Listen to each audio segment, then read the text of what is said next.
Good morning everyone, welcome back to my channel.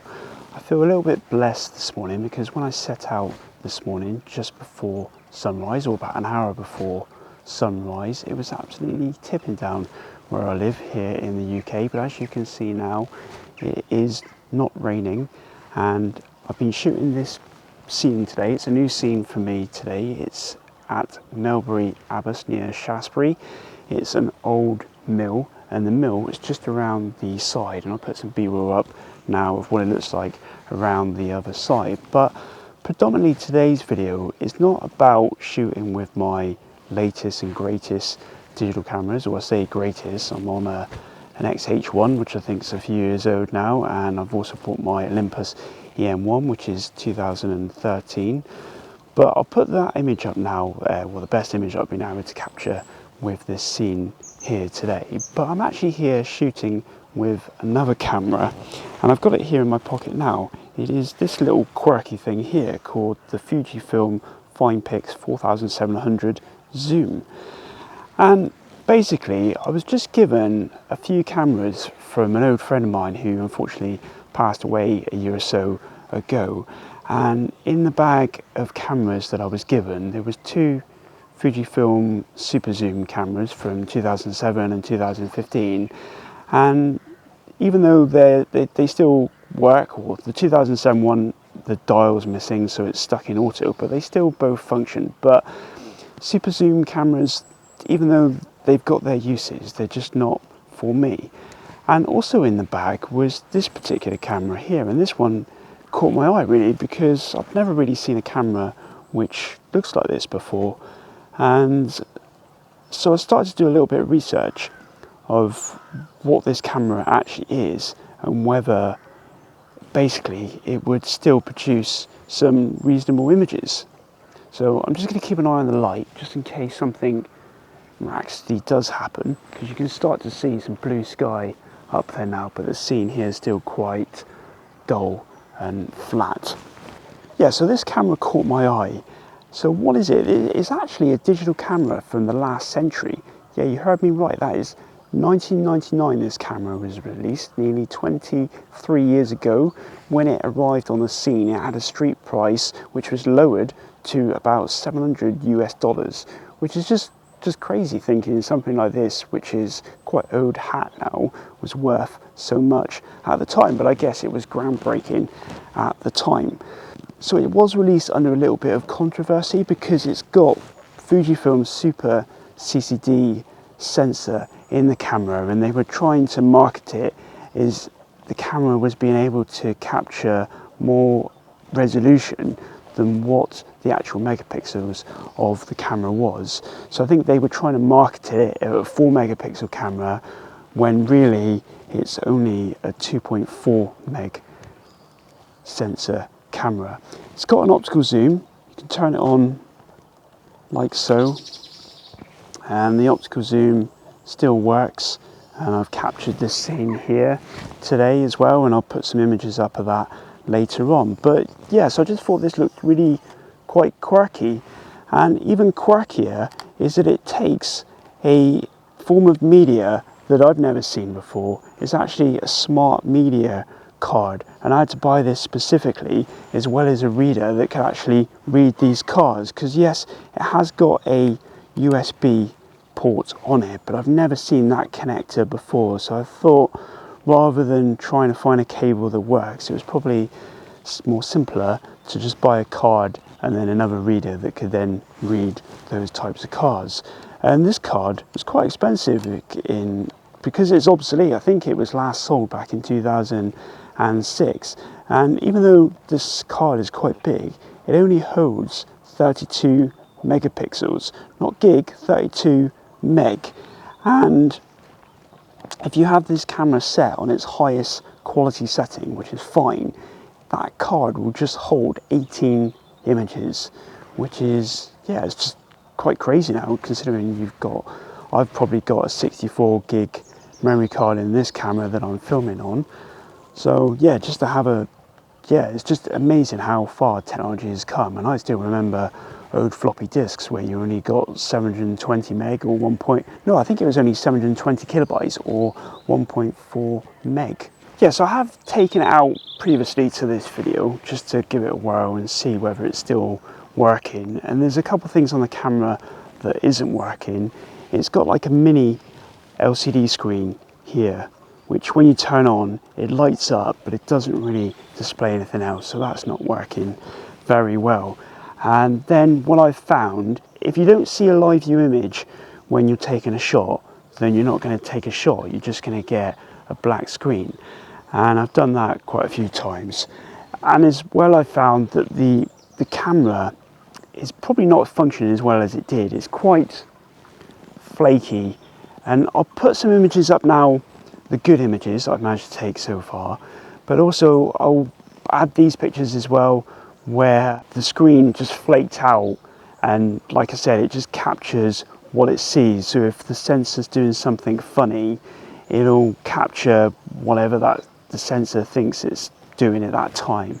Yeah, so the plan now is obviously I'm going to hang around here a little bit more, see whether anything develops here, doubtful, and then put some images up that I managed to capture with this particular camera, and I might put them up with my modern digital camera equivalents just to see whether you can see any difference between a 2.4 megapixel camera compared with my 16 meg Olympus and my 24 meg Fuji.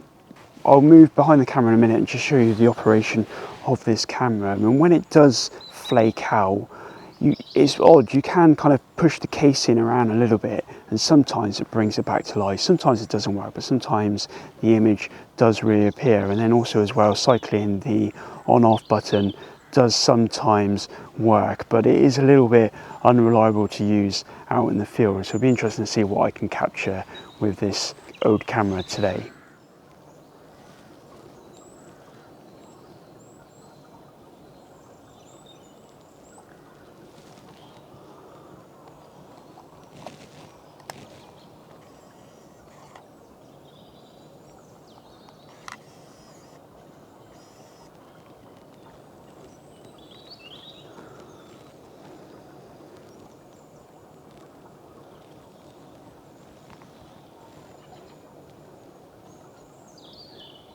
Optical zoom.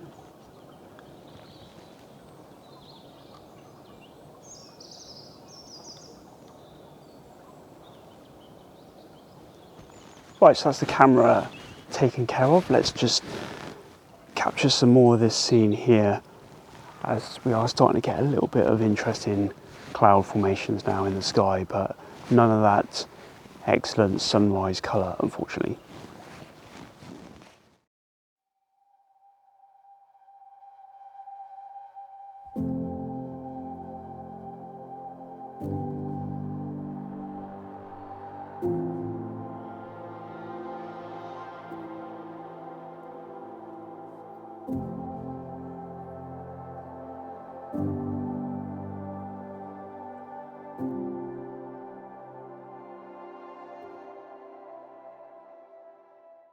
Right, so this is around the back of the mill now. They're having a little bit of repair work done here. But yeah, I think I managed to capture some decent shots around the other side with the Fuji Fimepix 4700 zoom, as well as my other digital cameras. So what I'll do now is I'll just put some more B-roll of when I'm over at Stourhead, and then I might discuss the results back at the office. So here we go.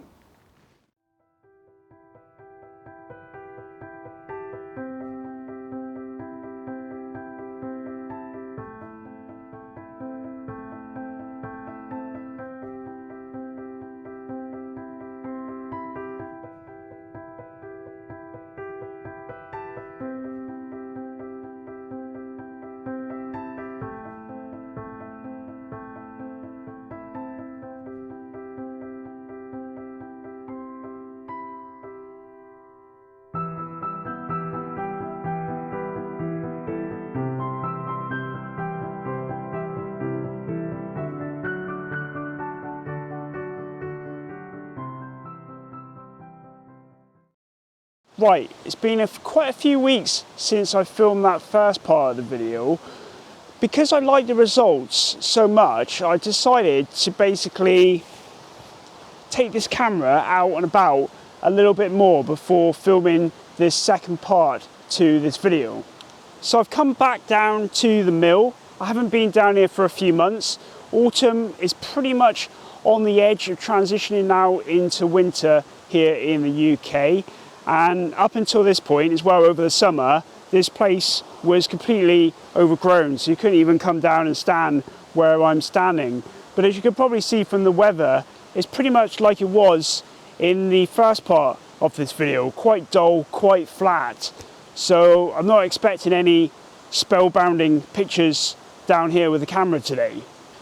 So just talking about those first images that I took with this camera back at the other mill and at Stourhead later that day, I was actually really impressed with the results. If you ignore the fact that this is only a 2.4 megapixel camera, I actually preferred the actual look of the images that came from this camera. Yes, when you zoom in, it all falls apart, but just taking them on face value on like a screen side by side, they actually held up really well compared to the Fuji and my Olympus. So what am I taking away from this video? Certainly, like I said before, I'm definitely going to be adding this camera into my collection, although I'm not sure that I'm going to be using it a great deal, because whilst I like the look and the tonality and the colours of the images, as soon as you kind of zoom in, it really does start to suffer in terms of retaining any sharpness. But I think it's probably one of those arguments that if you print it, probably smaller prints, it'll probably look relatively comparable to some of the other cameras, and that's certainly something I'm interested in trying in the future, to see how much difference a few extra megapixels really makes when you're actually printing them. So as always, I hope you enjoyed this video. What I'll do now is I'll just put up some of my favourite images that I've captured with this camera since I started using it a couple months ago. So thanks for watching, bye for now.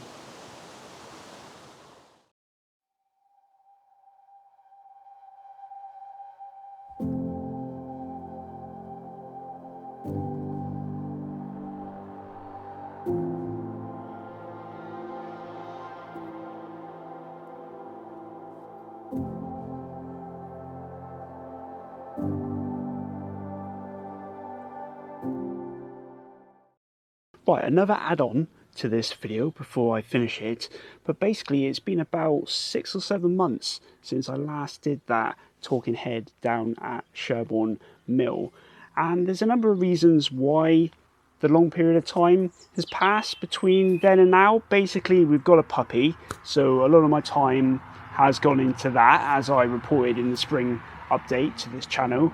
And secondly, I was out taking some images with the camera, and then when I got home, I tried, like I normally do, putting the card back into the reader, the special reader, so that I could extract the images, when somehow, I think probably I was trying to put the card in the wrong way or pushed a little bit too hard, and it actually snapped. Well, partially snapped. I'll see how well that focuses there.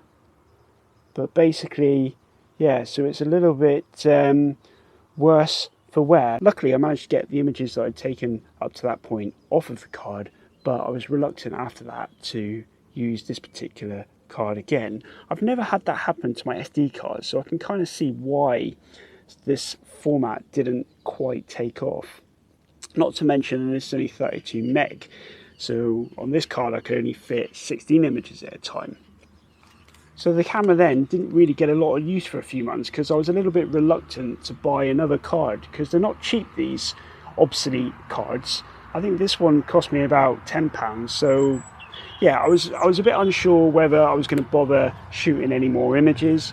But when I started putting the video together, I realised I didn't really have a lot of images that I'd taken with it, so I did actually buy another card,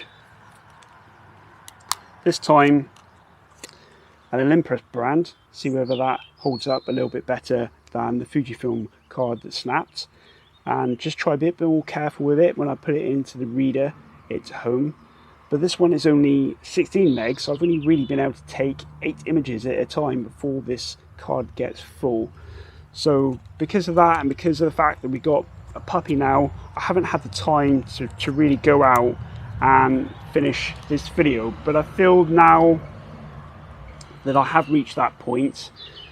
I still stick to probably what I said in previous clips, in that it's quite a frustrating experience to use this camera, because you never know whether you need to apply pressure if there is points to get it back working. So I think I'm probably going to see whether I can fix that, whether it's a dry solder problem or whether it's more of a deep-seated issue within the camera itself. Yeah, so I'm not convinced I'm going to be using this camera again, although if I do get my hands on my first digital camera, the Kodak DX3700, I might be tempted to bring this one out of retirement just to compare the images, because they both have early CCD sensor cameras. This one has a 2.7 megapixel sensor, whereas the Kodak has 3.1, so it'll be interesting again to do another comparison if this one is working a little bit better by then. Anyway, thanks for sticking with me for this amount of time. I hope you enjoy the content of this video and also the images that are coming up. So thanks for watching. Bye for now.